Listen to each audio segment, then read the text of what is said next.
Baik, terima kasih pemirsa, masih di Damai Indonesiaku dengan tema yang sangat menarik sekali ketika kejahatan ditutupi dengan fitnah. Tadi guru kita Habibana telah menyampaikan bagaimana azab Allah begitu pedih bagi orang-orang yang memfitnah.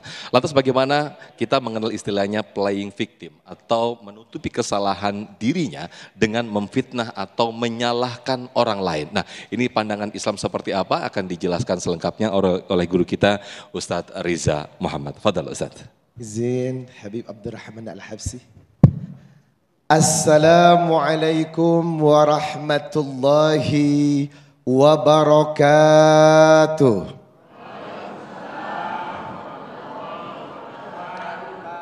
إن الحمد لله نحمده ونستعينه ونستغفر ونعوذ بالله تعالى من شرور أنفسنا ومن سيئات أعمالنا.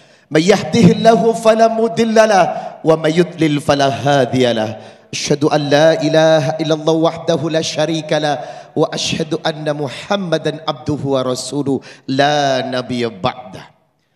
Ada satu bentuk kejahatan, kezaliman yang perbuatannya dosanya besar, sangat besar, dan ini merupakan kejahatan lisan yang dosanya lebih besar daripada kejahatan fisik.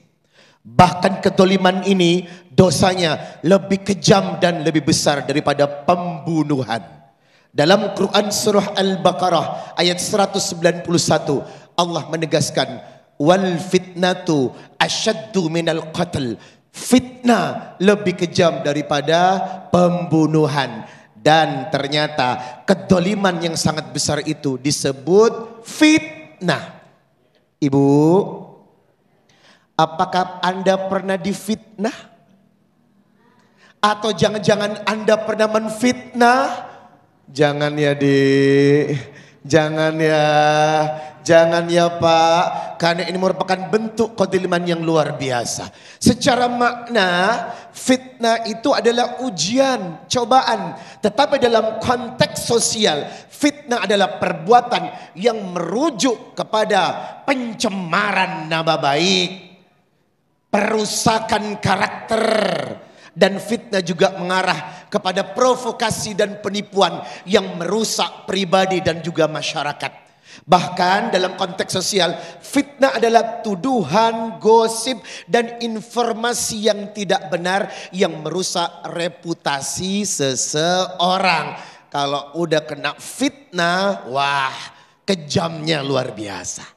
Dalam sebuah hadis riwayat Muslim nomor 2589, Rasulullah sallallahu alaihi wasallam bersabda, an Abi Hurairah, dari Abu Hurairah, anna Rasulullah sallallahu alaihi wasallam qala, Nabi bertanya, tadruna mal ghibah?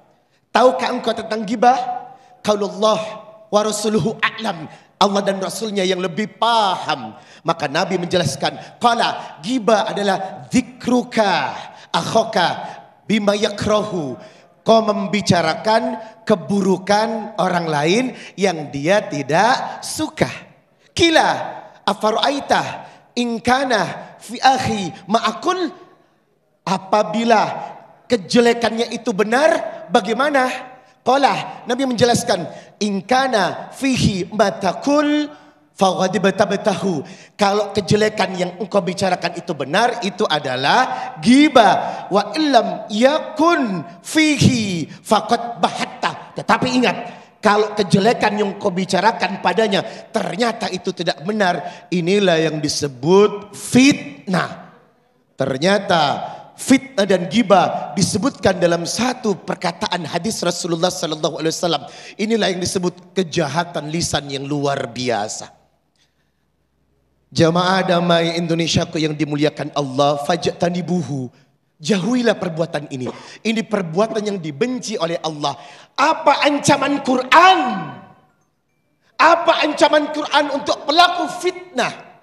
Surat Al-Baqarah ayat 193. Wa qatiluhum, hancurkan dia, singkirkan dia, musnahkan dia. Wa qatiluhum hatta la takuna fitnah, sampai tidak ada lagi fitnah di muka bumi.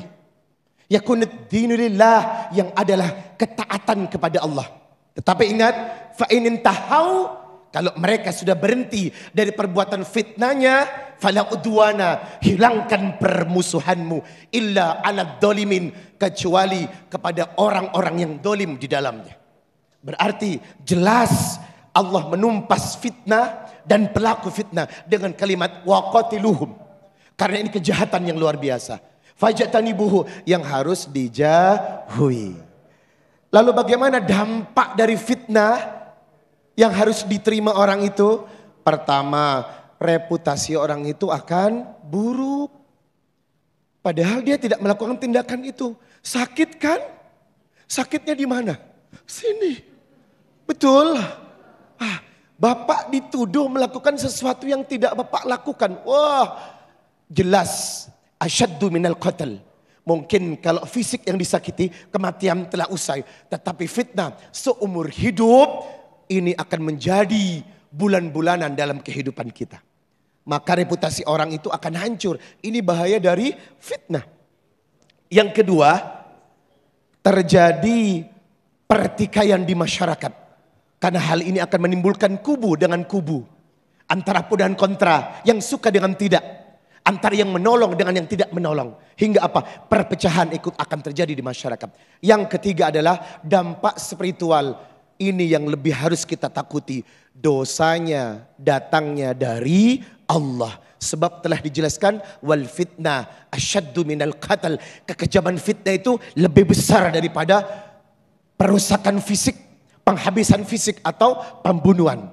Maka dampak-dampak yang dirasakan itu luar biasa.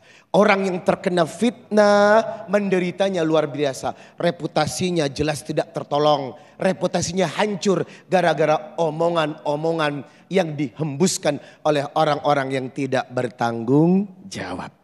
Maka sebagai seorang muslim, komitmennya adalah bagaimana jauhi prasangka. Coba Bapak buka dalam Quran surah Al-Hujurat ayat ke-12. Ya ayyuhalladzina amanu jtanibu katsiran minadh-dhon. Inna ba'dadh-dhon its. Jauhi prasangka, karena prasangka itu merupakan dusta, seburuk-buruk dusta dalam kehidupan. Wala tajassasu, jangan saling menyalah-nyalahkan orang. Wala yaktab ba'dukum ba'da ayuhibbu ahadukum ayaqula lahma akhihi maitan fakarihtumu wattaqullah innallaha tawwabur rahim. Jangan suka ngomongin orang. Orang yang suka ngomongin orang sama seperti makan bangkai saudaranya yang sudah mati. Dan nanti ingat kata-kata saya, nanti di akhirat Pak, Bapak akan dihidangkan bangkai orang-orang yang pernah Anda gibah. Anda akan dihidangkan bangkai orang-orang yang pernah Anda fitnah. Untuk Anda makan sebagai bentuk kebencian Allah dan penghinaan Allah atas perbuatan kedoliman mulut yang sangat besar. Maka jelas bahaya dari fitnah, gibah di dalamnya adalah kebencian dan kemurkaan Allah yang Allah berikan kepada kita. Yang kedua, fitnah itu dolim tidak? Ibu, fitnah itu dolim tidak?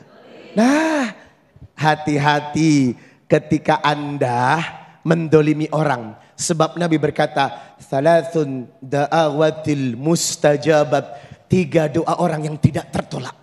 Langsung permohonannya tanpa halangan. Yang pertama, da'watul madlum. Orang yang terdolimi. Semoga kita dijauhkan dari sifat menfitnah. Dan semoga kita dijauhkan dari fitnah. Amin ya Rabbal. Amin ya Rabbal Alamin. Terima kasih Ustaz Riza Muhammad telah memberikan luar biasa tausiahnya. Bagaimana ketika kita difitnah. Nah, diantaranya ketika kita difitnah atau kita mendapatkan suatu berita yang itu belum tentu kebenarannya. Salah satunya adalah tabayun atau kita meminta kejelasan, meminta konfirmasi kebenaran dari berita tersebut. Nah, kita akan jelaskan, kita akan bedah lebih dalam lagi di sesi tanya jawab bersama para jamaah yang nanti akan dijawab oleh guru-guru kita. Namun sebelumnya, guru kita Ustaz Riza Muhammad sudah bersiap-siap akan berbagi rezeki, berbagi berkah bersama Luwak White Coffee. Tetaplah di Damai Indonesiaku. Ya alhamdulillahirabbil alamin.